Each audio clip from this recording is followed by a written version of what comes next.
Hello world, and we are back. My name's Kyle Fischl. This is going to be episode 191 of my poker vlog.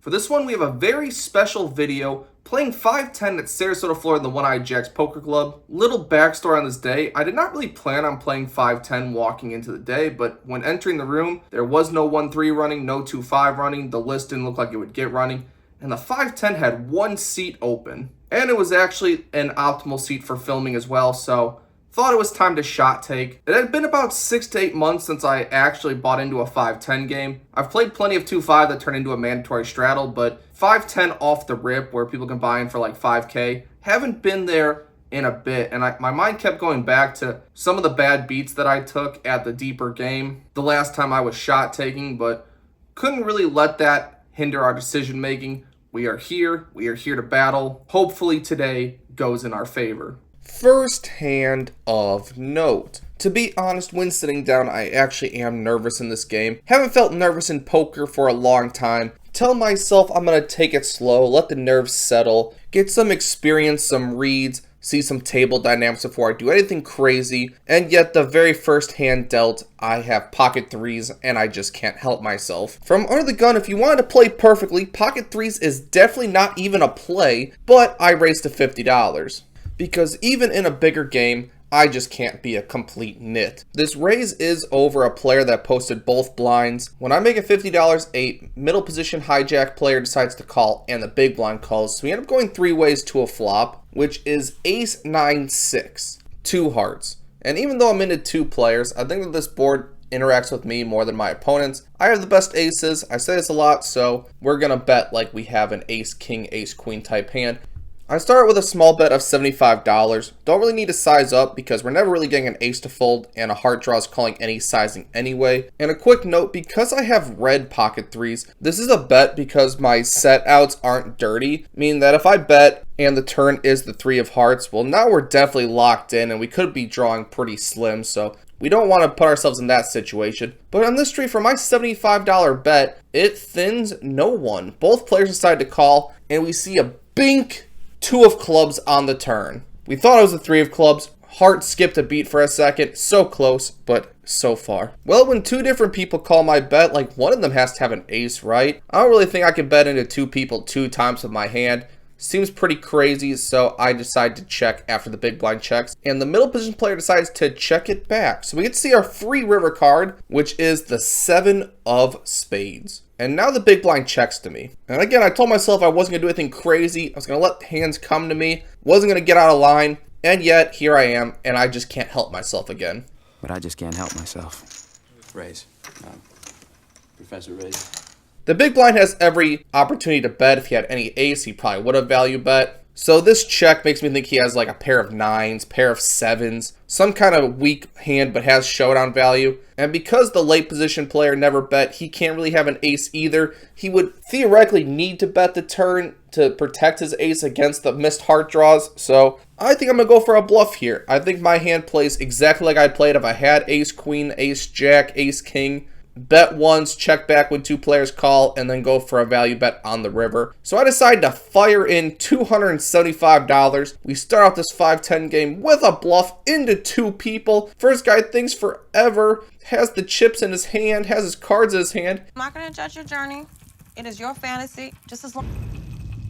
Then eventually throws them into the muck. Alright, got through one. Second one folds very quickly. We take one down with a pair of 3s. Indescribably valuable to the confidence, to the momentum.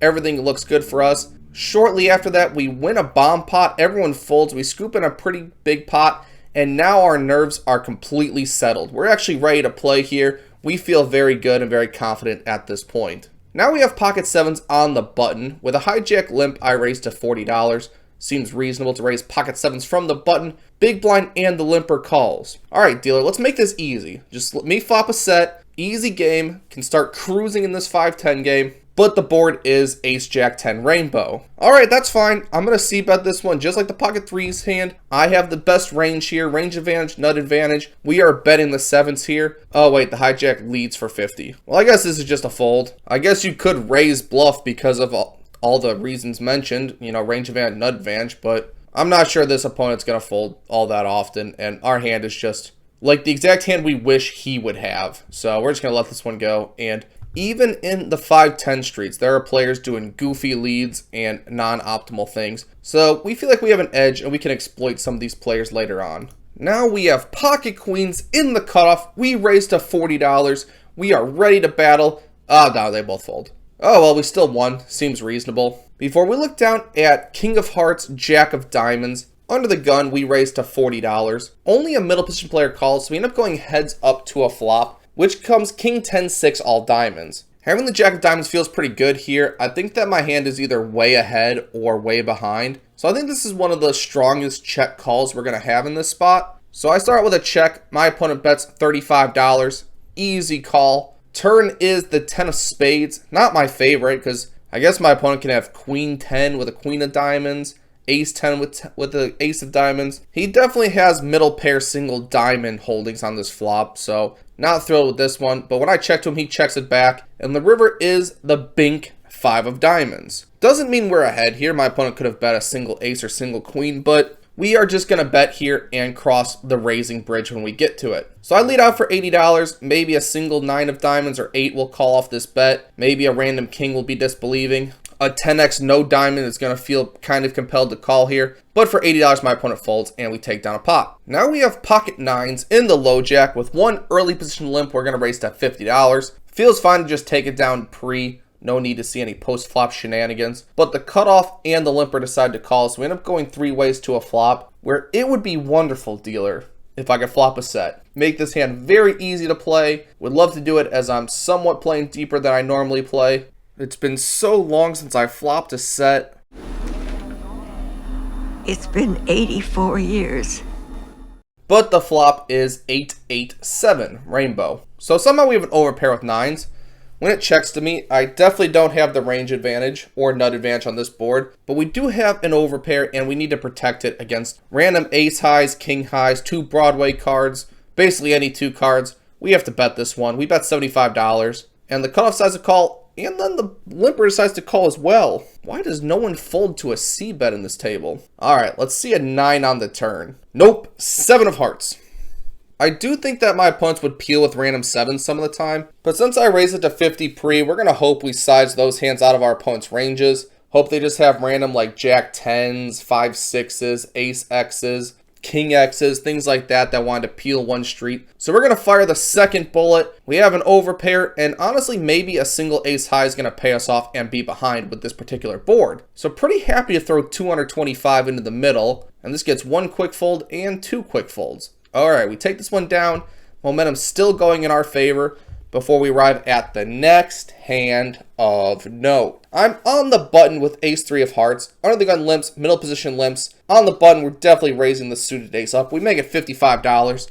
Only one middle position player calls, so we end up going heads up to a flop, which comes queen 9-6 rainbow with 1 heart. When my opponent checks to me, for a limp caller, I think literally any 2 cards he could have interacts with this board. Either gives him open-ended, pair plus straight draw, middle bottom pair, just a ton of stuff that he's going to connect with at some frequency. So we're actually ready to just give up on this hand. But when he checks it to me and I check it back, the turn is the 6 of hearts. So board pairs, but we turn the nut flush draw. And now our opponent micro bets $25. This is the smallest bet I've seen at this table all day. Lowest post-flop bet I've seen even in like limped pots has been $30, $35. So kind of sketchy, but since we have the nut flush draw and we're getting insane odds, we're going to call here, see what develops. Maybe he's micro betting with a single 6 that, you know, we still beat when we make a flush. Maybe 7-8, Jack 10 going for a cheap win. 25 is going to be a call, and the river is the Bink 8 of hearts. We have the nut flush. And we are versing an opponent who has 4K in front of him, happy to throw the money around. We feel pretty good about this. He bets $125. Kind of an interesting decision point. I think about calling here. Could have like 7-8 where he's never really calling a raise. Single 9, single queen holdings, probably not calling a raise either. But when we make the flush like this, I feel like we just have to go for it. Can't be afraid of anything. So we raise to $350. My opponent immediately looks strong. I don't know what it was. I can't really tell you a live read, but instincts were just kicking in at this point, and he just had a look about him. And then he decides to put in $850. Oh, a 3-bet river on a paired board. What a fun experience. This is like literally the worst thing imaginable. It is so painful.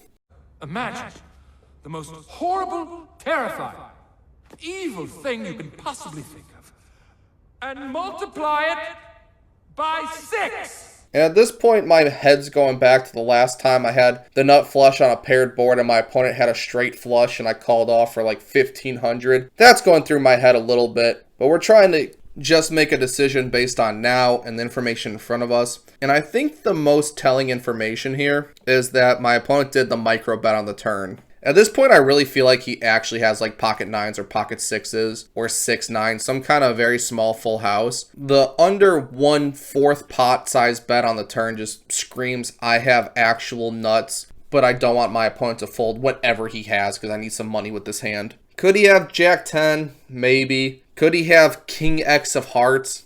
Also maybe, but I think most of those hands just call the river raise. I don't see how a straight or a flush can 3-bet river on a paired board. Seems nearly suicidal to me, and I just really don't think too many players have it in them to do it with weaker value, and I definitely don't think they do it with a bluff here. Unless my opponent has like 6-7 with the 7 of hearts, 6 offsuit. It's like the only bluff I can even see that could even do this. But we're just going to keep telling ourselves that he's not good enough to have a 3-bet bluff river. He's not good enough to have a 3-bet bluff river. I finally fold. I hate this spot. I would replay it and go back and forth on it whether I wanted to call or fold many times through my mind in the next few days. Let me know what you think in the comments below. Luckily for us, we trend in the right direction, winning 2 medium-sized pots that were less notable.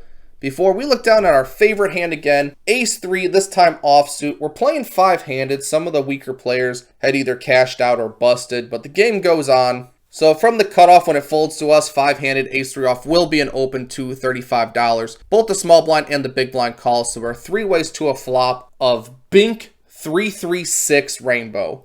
This is the best day of my life! When it checks to me, I think my opponents are just going to miss here a ton of the time. When we're very, very close to the nuts and there's almost no run out we're worried about, we're going to check this one back, give them a chance to catch up or bluff. We don't really want to just bet here and get like 9-10 of spades to fold. So when I check it back, the turn is the deuce of clubs. Well, 4-5 was probably going to call a bet anyway, so it doesn't change anything. And on this deuce, the big blind bet's $35. Well, we're going to just call here. There is a chance he's just going for a single stab when there's been a lot of weakness shown. We want to give him the chance to throw another stab in on rivers and be able to reevaluate from there. So when I call, the small blind folds and the river is the 8 of clubs. Very, very safe. Should never really have pocket 8s here. And to this card, the opponent bets $40. Very small river bet, so we're pretty happy to raise here. We just called the turn so that we can raise river, and we make it $160. Just a standard 4x, maybe a single 6 or random 8 will be disbelieving. Think it's hard for me to have a good hand here. So 160 will be the bet, and my opponent tanks for a little bit, but then eventually pays it off. Ace-3 is good here, and we make a decent amount of money on that one. Please take a moment and subscribe. Which brings us to a final hand of note for the 5-10 session. Still playing 5-handed, we look down at King-Queen offsuit. With the King of Hearts, Queen of Spades, the button raises to $35. I'm in the small blind. This one's going to be a 3-bet. 5-handed, we got to put this in there. Could be a super wide button open, and we have a pretty strong hand, so we make it $115. The button is having none of it, and he makes the call. And the flop is Queen 10-5 all hearts. At this point in the hand, I know I have King Queen offsuit, but not sure what the king is. I'm not going to check in the middle because I think that just gives away a lot of information about my hand being unsuited. Checking for a heart, think it looks very weak. So we're just going to pretend that we have King Queen, and in my mind at this point, there's no chance the king is of hearts because every poker player knows that when they have like an Ace-X offsuit and there's a monotone board, they check thinking that they have the nut flush draw and then they don't, and that's what I just assume is going to happen here. So I bet $75, pretty standard C-bet, what I was doing a lot. My opponent does not take too long before he makes the call. Now I check. Can't believe it's the King of Hearts. So happy to see that one. When the turn is the 8 of spades, Jack 9 gets there, 9-8, Queen 8. Some hands get there, but pretty good card all things considered. I'm going to keep betting here. I think my opponent could easily have like pocket jacks with a heart, ace 10 with a heart, maybe queen jack with a heart. There's actually a lot of hands that I beat here. So I bet $125. At this point, my opponent has a friend or colleague come over, start talking to him, and he has to somewhat shoo him away as he's in the middle of a hand making a decision. Not sure that impacted his decision or my decision, but it's definitely noteworthy. And then my opponent raises to $250. Min clicks it. Hey, you wanted this, right? You wanted the real deal? That's what this is. Wake up, you're in the middle of it. You want to run? Go ahead. No one's stopping you. Stop complaining. I'm not sure how many min clicks he has that's actually value. Like, how could you actually raise a made flush here? How could you raise 2 pair on a monotone board? Seems like single ace of hearts X might do this, at least some portion of the time. And we really don't want to give this player the opportunity to blow us off our hand on the river. Like, if we call here and then the river's like a 6 of clubs, it'd be a weird spot to face like a $500-600 bet. So I think we're just going to go with this one. It's 5-handed. If you have the hand, sir, you're going to have to show it to me. We're going to some street poker. We 3-bet the turn to 500. Click it back, and we get a snap fold. The euphoria after seeing this snap fold is indescribable. We're here battling at 5-10, and we're actually holding our own. Feels amazing. And now the stack's looking amazing. We're in for only 1,500, so we're up a ton. But at this point, another player left, and we decided to size down to 2-5. Everyone brought their stacks down to 1,500 so that we can get some more players in the game. And we have a few interesting hands from there. I'm in the low jack with king queen offsuit again. It seems to be my favorite hand. +1 makes it $20, and we're in the low jack. Against an early position raise with an offsuit variety of king queen, we're going to just call this one. And then the cutoff size to call as well. So we end up going 3 ways to a flop, which is king 9-3 rainbow. It checks to me. I think I can pretty standardly bet this one. No need to be fancy here. I bet $30. Both players fold. We take down a hand at 2-5. Before we get to a final hand of note. We're in the +1 position. We have pocket 5s. We make it $20. 2 late position players call. And this time we finally binked the set on king queen 5 rainbow. Couldn't get a set on the deeper game, but we'll take a set anywhere, anytime, happily. With the king queen board specifically, I think that this is a good spot to check raise. Almost all my check raises are going to be bluffs on this board. Jack 10, ace jack, ace 10, 9-8 sometimes. And this is like the only value bet we really have when we check raise here. And we're doing it because we unblock the king and the queen. Our opponent can have a lot of single pairs. They can have draws themselves. We are very much in the check raise for value category. But when I check, I get a little bit of fancy play syndrome, I guess, because it checks through. Really thought someone would throw a bet out there. Turn is the ace of hearts. Not my favorite. I don't really expect my opponent to have 10 jack almost ever because I think they would have bet that hand. So thinking I'm good here, but thinking it's hard for my opponent to have a random ace, or also the pairs that didn't want to bet really aren't going to want to bet now. But I'm going to bet my set. I bet $30, and only 1 late position player decides to call. The river is the 6 of hearts, so now backdoor flush gets there too. Kind of dirty run out for how good the flop was. But we're just going to bet. We have a set. Maybe my opponent somehow has a random 2 pair. An ace X he's feeling a little bit spicy with. But for $80, he folds pretty quickly, and we take down a final hand at 2-5 before we rack up for the day. We are in the game for $1,500, out of the game for $2,470, which is a profit of $970 across 3.5 hours equals $277 an hour, or 27 big blinds an hour. Yeah, so unbelievably happy to make money at the 5-10 stake level. I definitely hope to be battling in these stakes more often, get a little bit more comfortable, progress the channel, all that jazz. The most noteworthy hand of the day was definitely ace-3 of hearts on a paired board. Not too often you see 3 bets on the river. To me, I'd say it's pretty crazy to 3-bet river with less than the ace-high flush and be very, very thin. But, you know, I don't know. Sometimes that's a good fold, sometimes that's a bad fold. But if you made it all the way to this point, watching the C-tiered vlogger, honestly just happy to have made the list, as there are plenty of notables that whoever made this didn't even include. Please take a moment and subscribe. I would greatly appreciate it, and I will see you on the next one.